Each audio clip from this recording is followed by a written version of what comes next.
Si tan solo pudiera entrevistar a un doctor en economía.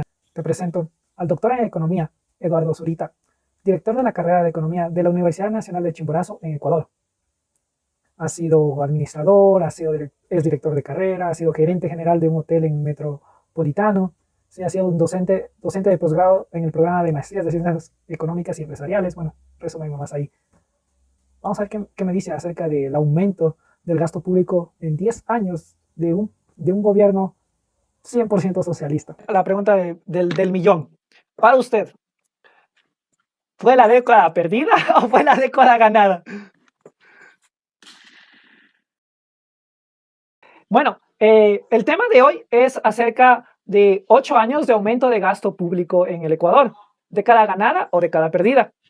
Muy bien, entonces para comenzar quisiera hacerle la pregunta más básica para los televidentes. ¿Qué es el gasto público y cómo se financia el gasto público? Ok, muchas gracias nuevamente por la invitación. Y bueno, refiriéndome ya específicamente a la pregunta, pues el gasto público son todas las erogaciones que hace el sector público, que está conformado por diferentes entidades, ¿no? El sector público es una entidad muy amplia, que está formado, por ejemplo, por el gobierno central, en este caso el Ejecutivo, pero también tiene otras componentes, como en este caso, digamos, los gobiernos autónomos, como los gobiernos municipales y los gobiernos provinciales. Así también hay entidades públicas que tienen su autonomía, como por ejemplo las universidades, pero todo el poder legislativo, ¿no? El poder judicial, también todos ellos forman parte de la administración pública. Normalmente el gasto público también tiene dos componentes fundamentales. Uno es lo que es el gasto corriente, que está conformado en su gran mayoría por las erogaciones en sueldos y salarios que hace la administración pública, y también por ciertos insumos de mantenimiento, por ejemplo, que necesita la administración pública para su funcionamiento, así también por ciertas erogaciones, ¿no es cierto?, de ciertos bienes que necesita para poder realizar su actividad. Y lo otro es el gasto en inversión, ¿no?, que este gasto es normalmente lo que el gobierno gasta más, como podríamos decir, en infraestructura, por ejemplo, carreteras, hospitales, escuelas, ¿no es cierto? Esa es una parte también muy importante del gasto público, ¿no? Además hay como un componente también financiero, donde que, por ejemplo, que está conformado por los intereses que paga, por ejemplo, de la deuda pública, ¿no es cierto? Que también en este caso es un rubro importante dentro del gasto público. Bueno, usted nos estaba mencionando que el gasto público ayuda para pagar sueldos y salarios, la parte de infraestructura también, ¿no? El capital, gasto de capital también, ¿no? ¿Y de dónde sale toda esa plata, doctor en economía? ¿De dónde sale todo ese dinero para hacer tantas obras como carreteras, como nos mencionó? Bueno, exactamente. Normalmente el financiamiento, digamos así, el financiamiento del sector público tiene tres fuentes importantes de financiamiento, ¿no?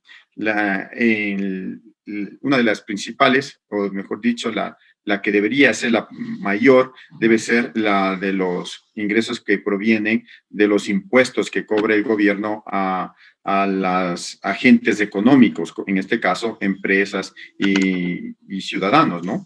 Entonces, ese debería ser el rubro más fuerte, ¿no? Y dentro de estos impuestos, pues también hay diferentes clases de impuestos y debería ser los más importantes los impuestos directos, es decir, los que se grave a los ingresos y al patrimonio de las empresas y de las personas. Y también los impuestos indirectos, como el IVA, por ejemplo, el ICE, que se grava al consumo de las personas y no tanto a sus ingresos, ¿no? Entonces, esto debería ser el rubro más importante y que normalmente se conoce como los ingresos permanentes. Pero otra fuente importante también de financiamiento que tenemos especialmente en países como el nuestro, ¿no? Que tiene el Estado tiene un control bastante amplio de ciertas actividades económicas, tenemos los ingresos que provienen de las empresas públicas, como en este caso nosotros, las empresas del sector petrolero, que es una fuente importante todavía para dentro de los ingresos que tiene el gobierno, ¿no? Y el tercer fuente de financiamiento pues estaría dado por la deuda, ¿no? A la Deuda deuda. tanto externa como interna. Serían las tres fuentes que tiene el gobierno y cuando los ingresos, ¿no es cierto?, son menores a los egresos, pues esta deuda se incrementa sustancialmente porque hay este déficit que debe cubrirse el gobierno. Muy bien, ya estamos algo más preparados y podemos ver el aumento del gasto público en el Ecuador. Sí, en esta tabla ya podemos apreciar cómo formación bruta de capital fijo, que sería la inversión pública, en este caso, está marcado con azul, ¿sí? Y la inversión privada es con plomo. Podemos notar que en el periodo de 10 años, 10 8 años, del aumento del gasto público, sobrepasa incluso en el 2013, en el 2014, el gasto público sobrepasa, o sea, la inversión pública sobrepasa la inversión privada. Sí, en este periodo de 2007 a 2017, creo que termina ese mandato de aumento sustancial del gasto público, sostenido del gasto público. Y bueno, al ver esta imagen que yo le estoy mostrando, doctor en economía, ¿usted qué considera acerca de esto? ¿Usted está de acuerdo, o en desacuerdo acerca de estas políticas que se implementaron este aumento del gasto público? Bueno, como ustedes muy bien indican, ¿no? A partir del 2007 vemos un incremento bastante sustancial, especialmente el cambio se da a partir del 2008-2009, donde que la inversión, esto hay que indicar a los televidentes que nos están viendo en este canal, que esta es una parte del gasto público, ¿no? Esto estamos hablando exclusivamente de la inversión, comparando la inversión pública con la inversión privada. El mayor porcentaje de gasto público se destina normalmente o se ha destinado normalmente como les dije, al gasto corriente, ¿no? Y donde que en este periodo también, entre el 2007 hasta el 2000, yo creo, 15, más o menos, 2014 especialmente, se incrementó sustancialmente también el gasto corriente, ¿ok? Ahora, dentro de la estructura que ustedes nos estamos presentando en este gráfico, como vemos, es la inversión pública y la inversión privada como porcentaje del PIB, indicando que hay un desplazamiento bastante fuerte de la inversión pública a la inversión privada. Como ustedes ven, en el 2007, para empezar en el periodo que me estaba preguntando, el porcentaje de la inversión pública con respecto al PIB de la economía apenas era un 6,5%. Es decir, que por cada $100 que había de PIB en la economía o de ingresos, digamos así, $6.05 era de la inversión pública. Y de la inversión privada, en cambio, era $14.20. ¿Ok? Esta estructura de gastos se va cambiando alrededor de, como usted muy bien, desde 2008, 2009, donde que se ve un incremento sustancial de la inversión, un incremento fuerte, digamos, no sustancial, pero sí un incremento fuerte de la inversión pública, pero desplaza a la inversión privada. Ese es un punto que hay que poner la atención, porque como ustedes ven, se incrementa el porcentaje de la inversión pública con respecto al PIB, pero cae también el porcentaje de la inversión privada con respecto al PIB. Claro, la inversión pública en sí no es mala, ¿no? Claro. Incluso hay dos teorías en este caso, la teoría del desplazamiento y la teoría de complementariedad. Si usted invierte bien esos recursos en inversión pública, como por ejemplo, ciertas obras que estuvieron adecuadas, y yo creo así, por ejemplo, la inversión en carreteras, en hospitales, en infraestructura, eso va a ser una potencialidad para que mejore la inversión privada y genere un mayor aumento de productividad, por ejemplo, a nivel de país. Lo malo está cuando esa inversión pública no está bien dirigida y hace un desplazamiento a la inversión privada. Entonces, estamos que en vez de que haya una complementariedad entre los dos sectores, hay un desplazamiento de la una con la otra. Entonces, en el gobierno, en ese periodo, disminuyó la inversión privada y vino a suplir esa disminución de la inversión privada, vino a suplir la inversión pública. Lo ideal hubiera sido que las dos crezcan y, lógicamente, buscando que en mayor proporción sea la inversión privada. Eso es lo ideal, pero tampoco no hay que satanizar indicando que el gobierno no tiene que hacer ninguna inversión, no. El gobierno tiene que impulsar la actividad económica. Mira, en el momento que estamos, en este momento por la pandemia, es muy necesario que el gobierno aplique políticas de gasto, pero bien direccionadas para que sea un estímulo de la inversión, de la actividad económica privada.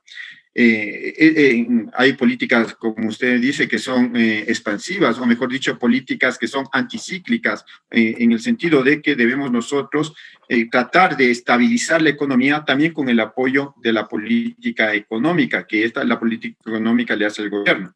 Pero lo malo está en el uso de ese gasto público. Lamentablemente en esos años se incrementó muy fuerte el tamaño del Estado. Es como una persona. Le voy a poner un ejemplo. Usted, digamos que este rato está pesando 140 libras, por decirle, ¿no es cierto? Y tiene una agilidad, puede correr, puede hacer muchas actividades fácilmente. ¿Qué pasa si usted comienza a comer en demasía y comienza en exceso? Y si no hace ejercicio, ¿no es cierto? Si no lo utiliza bien, estas calorías que lo está ingiriendo, es como el Estado le estuve diciendo, tiende a ser una persona obesa. Obeso. Al ser un obeso, usted pierde eficiencia, ya no tendrá la agilidad, no tiene el uso, no puede correr, exacto. Entonces el gobierno también pierde esa eficiencia, y lo peor es que después, cuando usted quiera disminuir, bajar esas libras de más, va a ser muy complicado.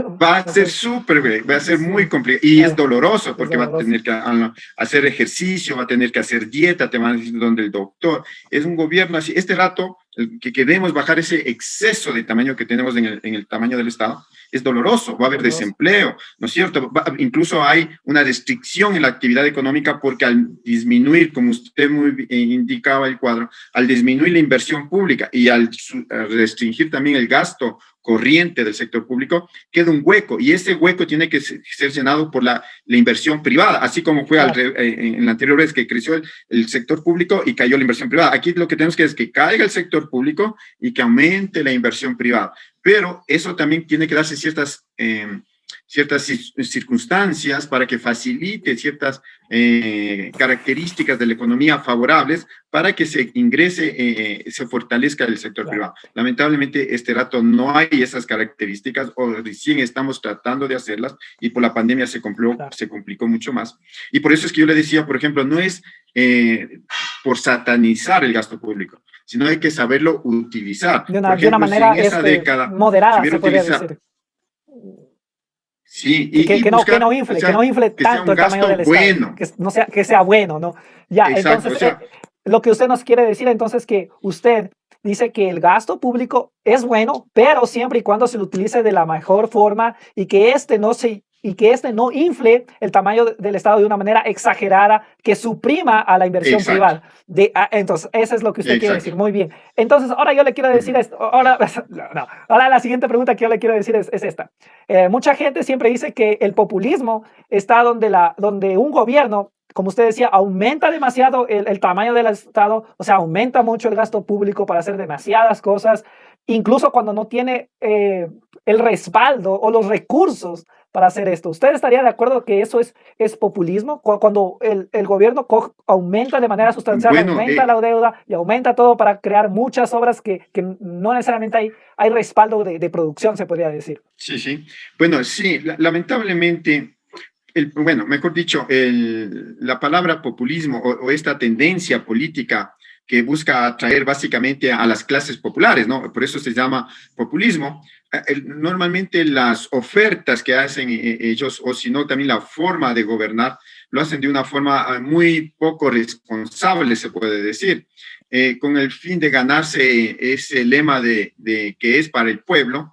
A veces entonces utilizan artimañas, si se puede decir, o si no, formas de administrar la administración pública, donde que terminan en demagogia o terminan afectando la buena administración del sector público. No nos olvidemos, nosotros recién pasamos unas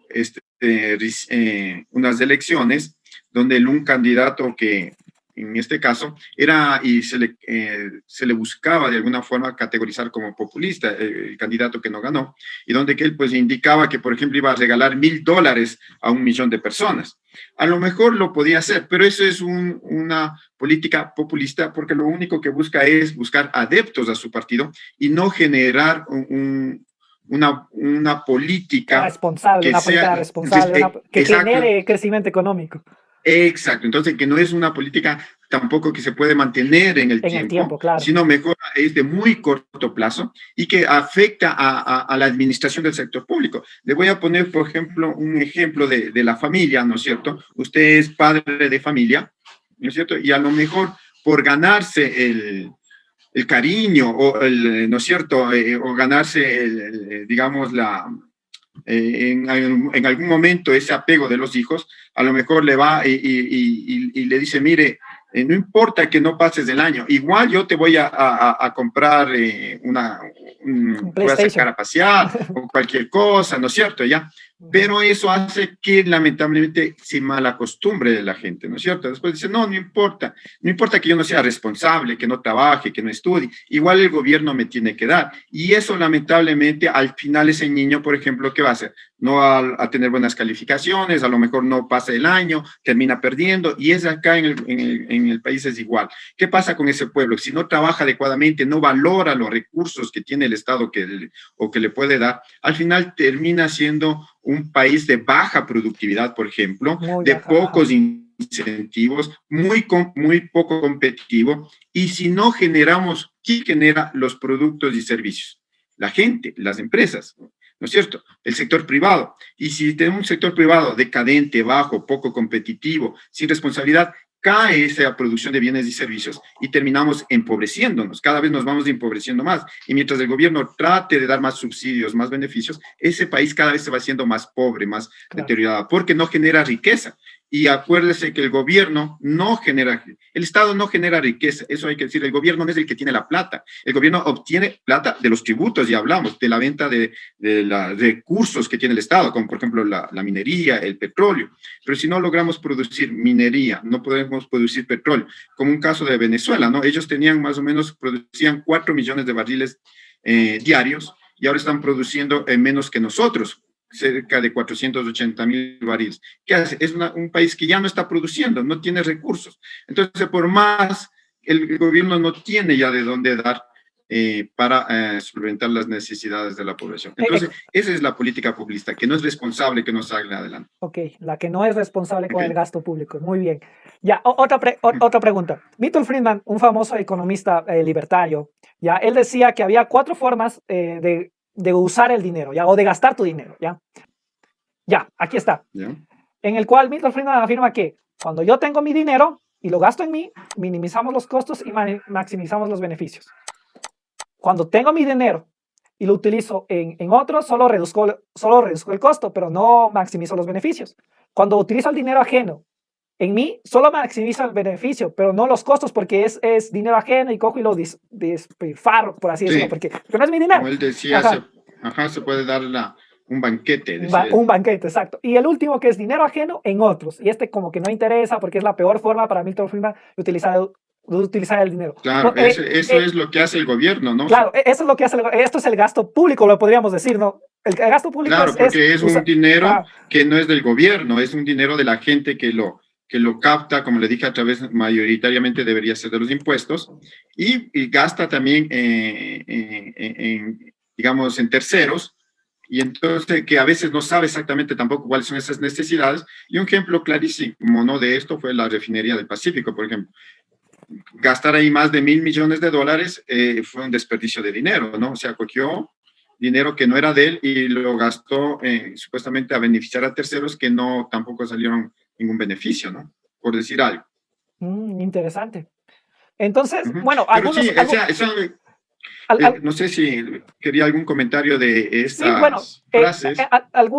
algunos economistas se van incluso mucho más allá, quiero saber su opinión. Algunos economistas incluso llegan a decir que ya que debido a que el dinero ajeno usando en otros es ineficiente, porque no minimiza los costos y no maximiza el beneficio, es la peor forma de utilizar el dinero. Dicen que el Estado no debería intervenir tanto en la economía, debería ser minimizado con tal que interfiera solo en seguridad y en leyes, cosas así. ¿Usted qué piensa acerca de eso? Bueno, sí, efectivamente. Es un muy buen ejemplo dentro de las comentarios o frases que tiene Milton Friedman. Estas cuatro categorías que le tiene de forma de gastar son, de alguna forma, tratan de reflejar la realidad que se puede dar en un país, ¿no? Es decir, miren, el sector privado, que es, ¿no es cierto?, que es el dinero propio de él, ¿no es cierto?, cuando nosotros estamos hablando del sector privado y gasta el sector privado en él mismo, pues es muy cuidadoso, ¿no? Trata de buscar la mejor eficiencia de ese dinero, es decir, buscar maximizar la rentabilidad por cada dólar que invierte. Es lo más lógico, ¿no?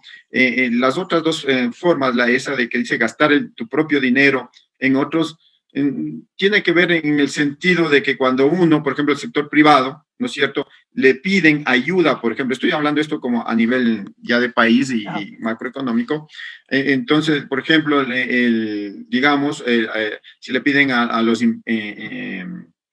empresarios o a los sectores productivos, por ejemplo, que apoyen con ciertas actividades, como por ejemplo hoy día la vacunación, o que le pidieron ayuda. Entonces usted se puede ver que ellos buscan de alguna forma también optimizar ese gasto. Es decir, no lo hacen gastar por gastar, porque saben que a ellos les cuesta mucho ese parte. A pesar de que puede ser que en lo que gasten no logren maximizar el beneficio del tercero que tiene ese beneficio, ¿no? Pero lo que sí hace es tener mucho cuidado en la cantidad de dinero que va a gastar. Es decir, buscan igual que ese dinero sea utilizado de la mejor manera, ¿no? A pesar que, como le digo, a veces no llegan al objetivo porque están en tercero. Claro. Y hay la tercera forma que decía, gastar el dinero de otro en ti mismo. Bueno, eso es ahí, por ejemplo, cuando hay los subsidios, ¿no es cierto? Ajá. Claro, el despilfarro, ¿no es cierto? Me doy un banquete, ¿no es cierto? El subsidio del gas, ¿no es cierto? ¿Qué hago yo? El sector privado con el subsidio del gas, me pongo piscinas, ¿no es cierto?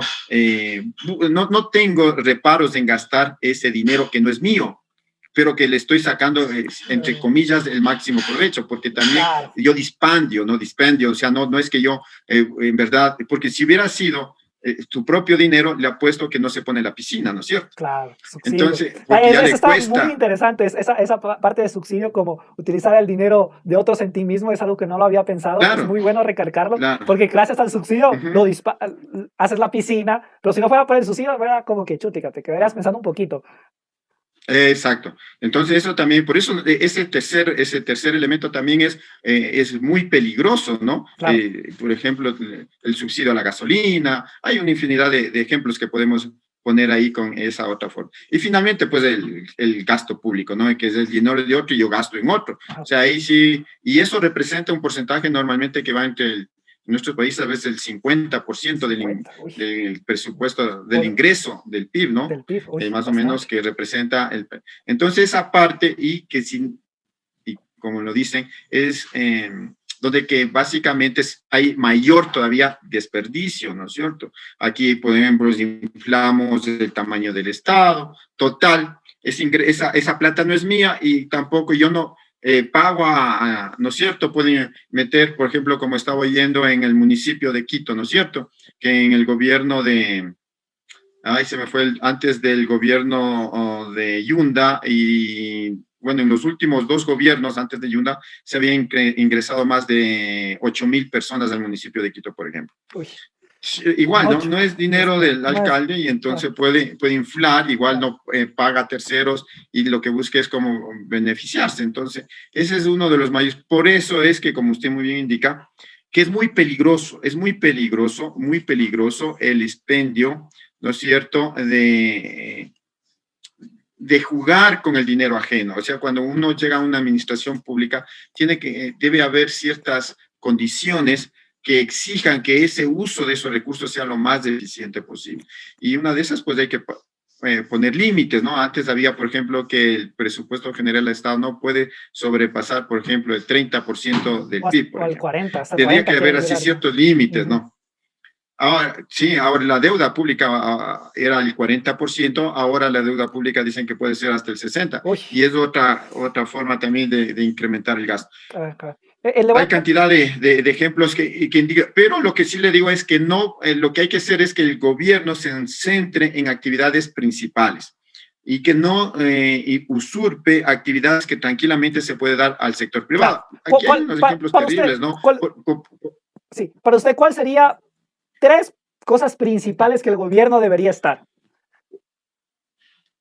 Bueno, esas hay un consenso ya a nivel internacional, ¿no? Usted sabe, salud, Ya, educación y lo otro es seguridad, por y ejemplo, ¿no? seguridad, por ejemplo. Son de ley esas que tienen que estar el gobierno, ¿no? O Ujú, sea, ahí hay, vamos a ir a la teoría de los bienes públicos. Por ejemplo, hay claro, ciertos bienes que no generan incentivos para que ingresen empresariales. las actividades Ajá, privadas. Ajá. O sino que resultarían en costos muy elevados. Entonces, por ejemplo, en la salud, ¿no? Hay que tener una salud que pueda hacer acceso a la mayoría de la población y lógicamente puede haber una paralela, como hay en todas partes, para los que tienen mayores recursos, pero tiene que tener lo mismo en la educación, ¿no? A pesar de que el costo, especialmente yo siempre estimo que la educación debe ser totalmente gratuita hasta la secundaria. Ya la universidad, que es donde los estudiantes ya tienen cierta madurez, cierta claro, valoración de los recursos, no debería ser totalmente gratuita. Debería tener costos diferenciados claro, para que diferenciados. puedan los que menos tienen tener También. a lo mejor un acceso gratuito, pero los que tienen un O, mayor ingreso o de un pagar acceso un con poco de un costo acuerdo no a su tan alto, ingreso. ¿no? O con un acceso con un costo Exacto, no eso tan digo, alto. Ajá, claro, pagar una matrícula relativamente baja, pero baja. que Que represente represente, algo claro. que ellos saben que están recibiendo un beneficio, Claro, porque ustedes sí, saben que el costo de un universitario le representa al país más o menos más de $6,000 anuales. Entonces estamos hablando de que no es nada barato. no es nada barato. Y muchas veces eso los estudiantes no valoran tampoco. Lo desperdician. Entonces Ah, sí, hay ciertos aspectos que de ley debe estar el Estado, pero hay otros como por ejemplo en nuestro caso, o sea, ¿cómo puede ser que desde el gobierno de Correa hasta ahora se mantenga, por ejemplo, los canales de televisión? O sea, ¿qué tiene que ver un gobierno con canales de televisión? Eso debería ya haberse nuevamente vendido y incluso recuperar esos podría ser para recursos. Lo manipular la mismo, creo información, que puede ser, ¿no? ¿Quién sabe?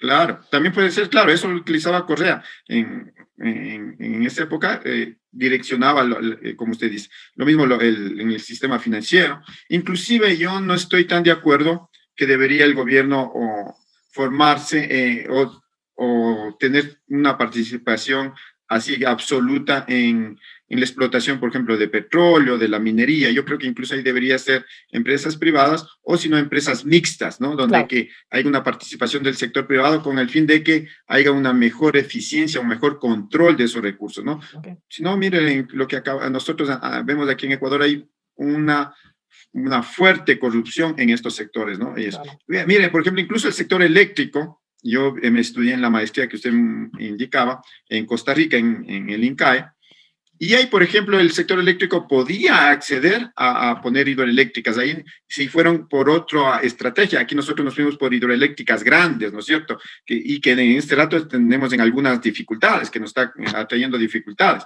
Allá se fueron, abrieron el capital para que venga capital privado, pero se fueron más por hidroeléctricas pequeñas. Pequeñas. Y tenían hidroeléctricas en algunas partes, en muchas partes, y entonces era una distribución como más homogénea de acuerdo a las necesidades de cada sector o de Interesante. cada provincia o de cada región. Entonces, por ejemplo, máximo eran tipo hidroeléctricas como, no sé si usted conoce la hidroeléctrica de Agoyán en Baños. Uh-huh. Entonces, sí, de ese tamaño hasta más pequeñas que generaban ciertos kilovatios, y eso era administrado por empresas privadas, y eso regulaba, lógicamente, regulaba el Estado, ¿no? Okay. Entonces, eso también es importante y hay que ver. Vamos, aquí está la deuda, ¿no? Pero ok, aquí voy con el PIB nominal. El PIB nominal de Ecuador, con las políticas expansivas de aumento del gasto público, aumento de la tasa impositiva, impuestos por aquí, impuestos por acá, impuestos incluso hasta las herencias, ¿no?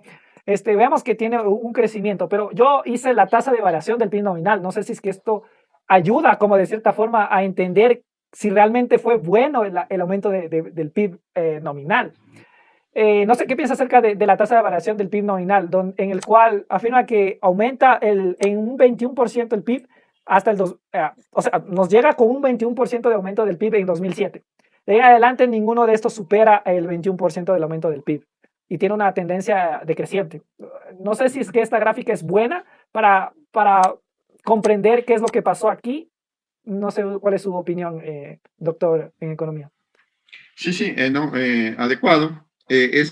Normalmente a veces es mejor hacer con análisis del PIB en términos reales, con el fin de quitar ese efecto que tiene la inflación o el nivel de precios en la actividad económica, pero tiene usted totalmente de acuerdo. Y si vemos la gráfica, vemos que a pesar, como usted presentó el gráfico primero, a pesar del fuerte incremento del gasto público, que yo le decía, tienen los dos componentes, gasto corriente, y que también hay que reconocer, también se invirtió en Gasto de inversión capital, pública, que gasto de lamentablemente esa financiamiento. inversión pública no fue tampoco la más eficiente, o sea, no fue la más óptima, pero a pesar de eso, no hay un incremento sustancial de la actividad económica o de los ingresos de los ecuatorianos. Y así vemos que a pesar de que es PIB nominal, es decir, que incluye la variación del nivel de precios, vemos que la tasa a partir del 2008 vienen a ser tasas relativamente bajas, ¿no? ¿Por qué digo relativamente bajas? Porque son tasas de PIB nominal. Es decir, a esto hay que quitarle la inflación que ha habido en el periodo y ver exactamente en términos reales cuánto creció el PIB, ¿no? Entonces, por ejemplo, por poner un ejemplo, entre el 2010 y 2011, que vemos tasas del 11 o del 14%, ¿no es cierto? Pero aquí el nivel de precios también tenían relativamente un 5, un 4%. Entonces estamos hablando que en términos reales eran tasas que no sobrepasaba el 6% o el Uy, 7%. uy, Entonces, está fatal.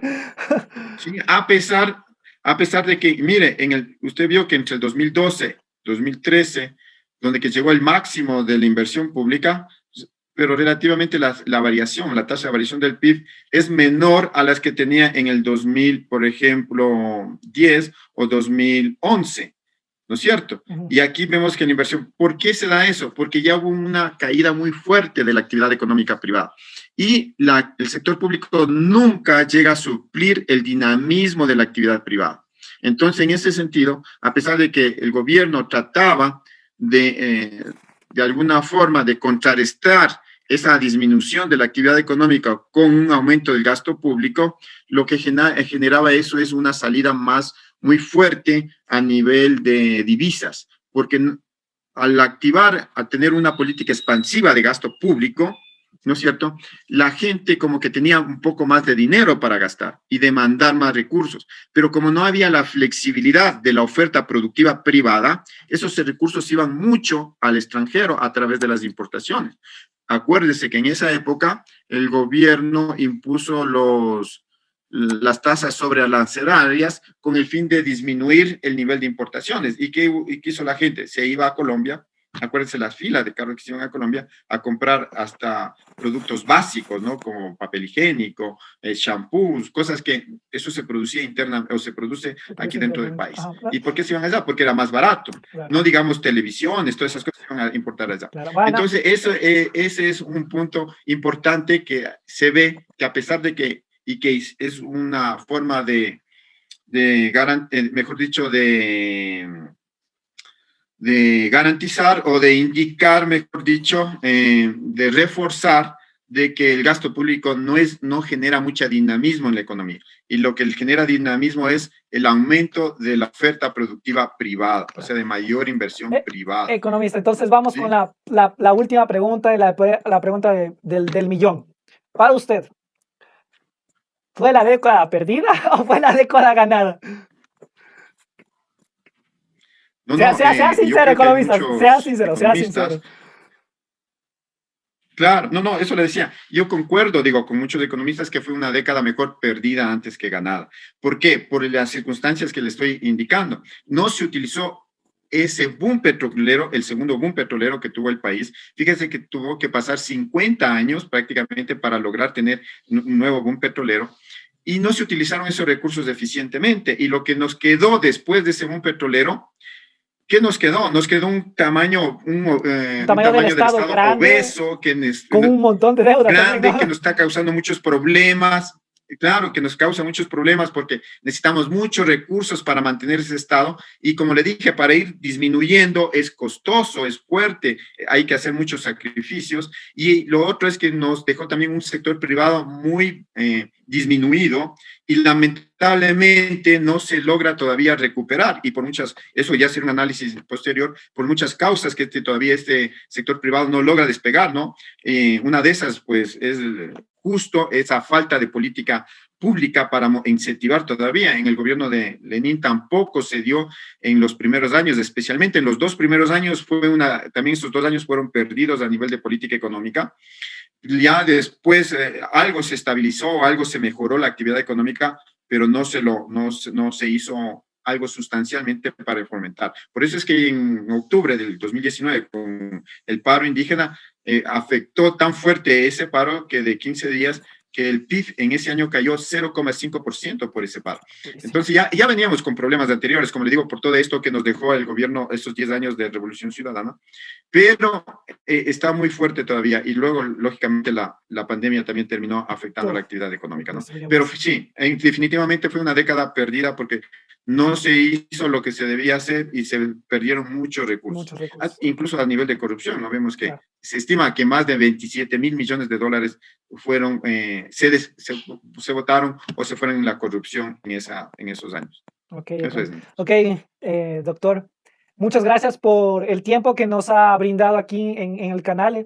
Espero tenerlo en otra ocasión para otro interesante tema y así pasarla bien porque son temas que nos gustan y la pasamos bien. Muchas gracias por su tiempo. Ok, no, muchas gracias.